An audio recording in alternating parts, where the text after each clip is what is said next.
Well, good evening. So in my previous talk, I told you about moral psychology, my research field, and we applied that to the political situation, to why it's so hard for people to work together despite their political differences.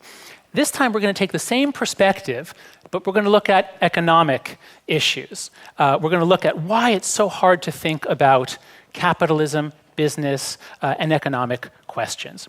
Now, you don't need to have seen that talk to understand what's going to happen in this talk, but if you did see that talk, you'll notice that I'm taking the same intuitionist perspective.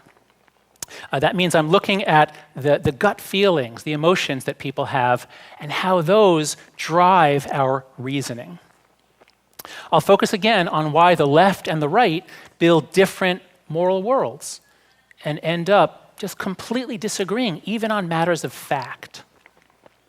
Now, I believe that capitalism is the most important topic that we all need to be talking about in our different countries. Countries that get it right will flourish. Countries that don't, won't. No country on earth better illustrates that principle than Korea. I'm sure you've all seen this map. Maybe you have it as screensavers on your computer. If aliens on other planets had really good telescopes, they could see for themselves that capitalism is much better than communism. But Korean capitalism is far from perfect, just as American capitalism is very far from perfect. And so my goal in this talk is to give you some concepts and tools to help you think and talk more effectively about capitalism. My goal is to offer some ideas that might help Koreans to improve Korean capitalism. So let's start talking about moral stories. This is one of my favorite paintings in the world. It's a gigantic moral narrative. It's by Hieronymus Bosch. He's a Dutch painter working around 1500 on this painting. It's called The Garden of Earthly Delights. So there are 3 panels. Here's the first panel. It shows Eve being introduced to Adam. And look at the feeling of this panel. All is peaceful and beautiful and orderly. This is as close as we get to heaven on earth. But people being people, their children basically have a giant orgy. I'll zoom in. You can see people in every possible combination having sex with different animals, with each other, using every possible opening of the body. It's a really wild scene to be painted in the year 1500. But the lesson of the painting is that if you give in to these temptations, to these pleasures, what awaits is hell. This is so extraordinary. I'll zoom in. It's incredibly painful. People are being ripped apart. All kinds of horrible sticks are being shoved into their bodies. In this image here, some sort of a strange bird god is eating people and then defecating them out through some sort of a strange toilet into some disgusting pit. So it's not just pain, it's also disgust and degradation. The lesson is so clear, and it's a very Christian lesson, right?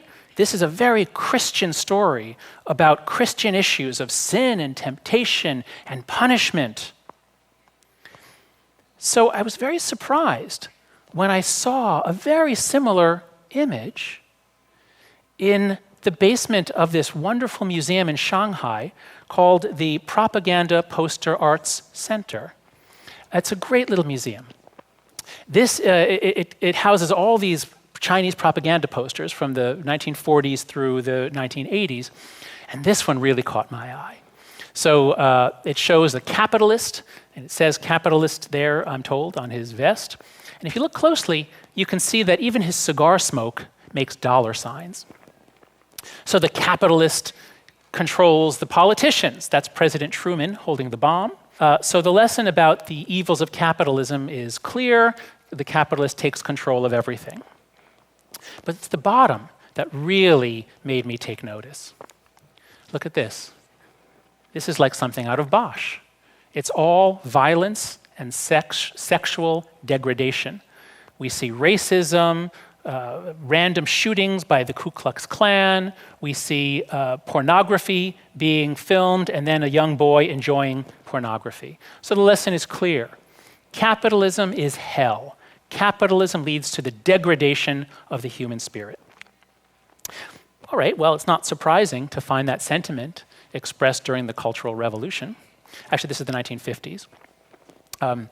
But you see similar sentiments expressed in many Western countries.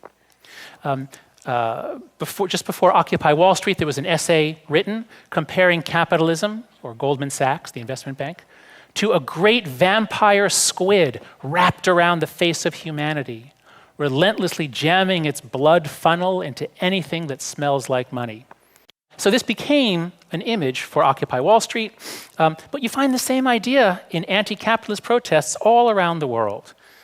This is a protest in London, in Paris, and in Korea. There have been a variety of protests, maybe not directly anti-capitalist per se. Koreans don't seem to be opposed to capitalism per se, but many people are uncomfortable with aspects of it, often leading to violent confrontations. I want to understand how you guys feel about capitalism. Remember, I'm an intuitionist. I believe that our gut feelings drive our reasoning. So I want to ask you, if I say the word capitalism, does that make you feel good or bad? And I want to test you guys by your political orientation. So everybody in the audience, think whether you're on the left or the right. If you have to pick whether you're politically on the left or the right, which is it? Please raise your hand if you'd say you were on the left or progressive or liberal. Please raise your hand high right now. Okay, everyone who's on the left, please raise your hand high. Okay, so just you people who just voted. When I say the word capitalism, do you generally feel good, neutral, or bad? So just you guys, raise your hand if you feel good. Liberals who just feel good about capitalism, raise your hand high. 0. Okay. Liberals who feel neutral about capitalism, they don't really have any feelings either way. Raise your hand high. Okay, a bunch of you. And liberals who feel negative. When I say the word capitalism makes you feel negative, raise your hand high. Okay, so the liberals are fairly evenly split, maybe a bit more neutral, but very split. Okay, now let's do the conservatives. People who are on the right or conservative. Capitalism. Okay, how do you feel? So just you who raised your hand for the right, raise your hand if you have good associations. It makes you feel good. Raise your hand high. Raise your hand high. 1, 2, 3, 4, 5, 6, 7, 20, 30. So a lot of you feel good about capitalism. Conservatives who feel neutral about it, raise your hand. About the same number. And conservatives who feel negative. When I say capitalism, you feel bad. Conservatives who feel negative, 1, 2. Okay, so we have a very big difference here in this audience. People who are on the left are divided between negative and neutral. People who are on the right are divided between positive and neutral.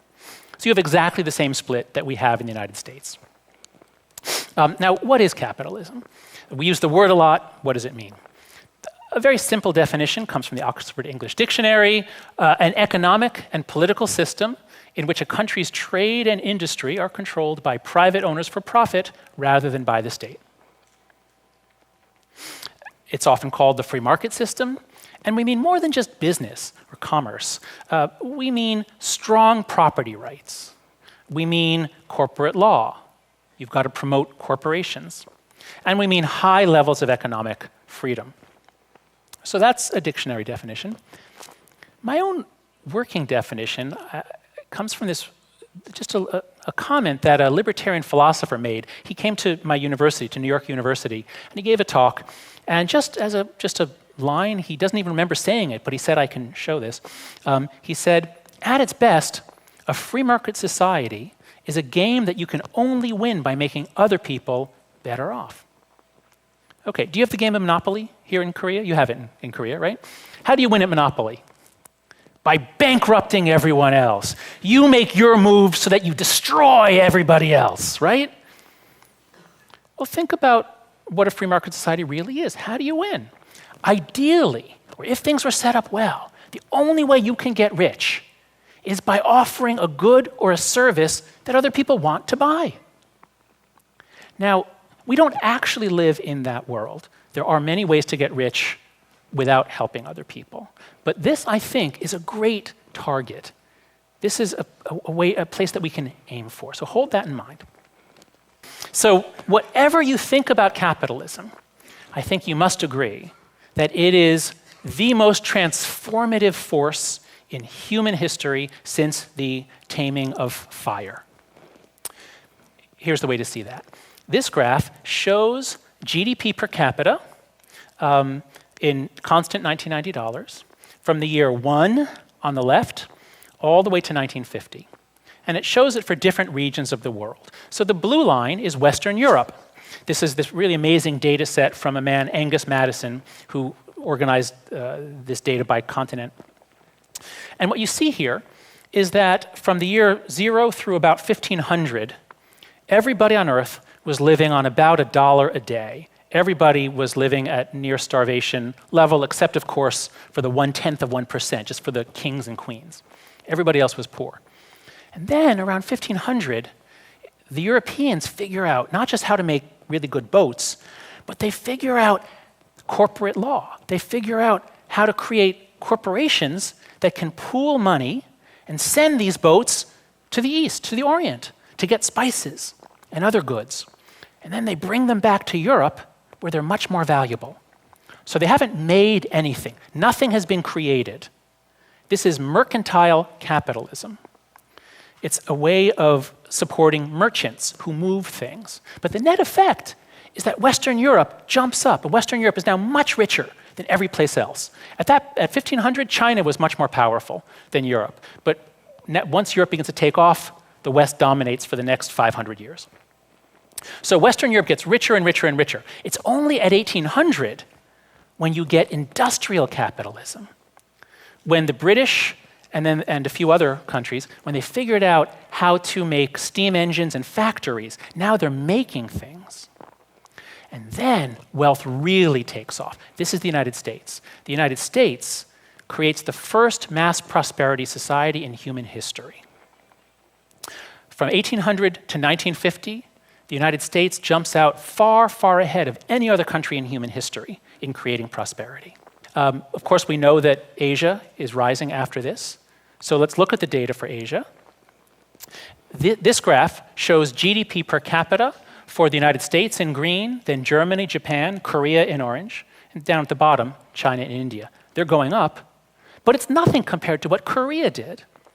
Of course, as you all know, this is the Korean miracle. To have gone from a country that was as poor as any on earth in just a few decades, to have made it so high, is quite a miracle. But if that doesn't look impressive enough, I know you want to see something even more impressive about Korea, if you adjust it for purchasing power parity, this is what it looks like. Now, this only goes back to 1990, but as you can see, well, it's really expensive to live in Japan. So sure, they have more GDP, but they don't live that well because it's so expensive. If we look at the quality of life in terms of what Korea has generated for its people, this is the Korean miracle, that it has caught up to Japan in just a couple of decades. Really amazing.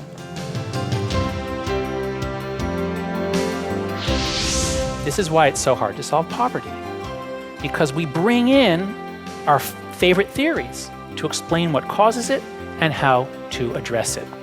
Well, if you're on the left, you'd say, oh, well, it's better to show mercy. But if you're an economist or a prime minister on the right, you say, no. Let them suffer. Let them learn a lesson. Here are some problems I've heard Koreans talk about. The power of the Kaibols, inequality, political reform, labor rights, financial regulation, and of course, North Korea policy.